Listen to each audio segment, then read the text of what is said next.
we're going to teach JC how to do butters. You move your hips to your left, okay? You keep moving them. What you'll find is the board will slowly come up. When you get to the inside here, you keep moving your hips, it keeps going.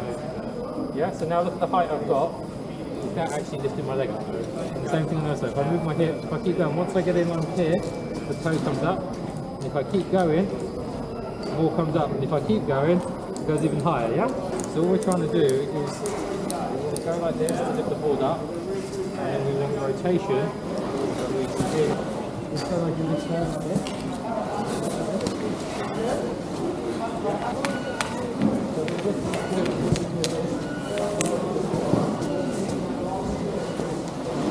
Progress report. Can he penguin walk under pressure? Go. It's there. It's there.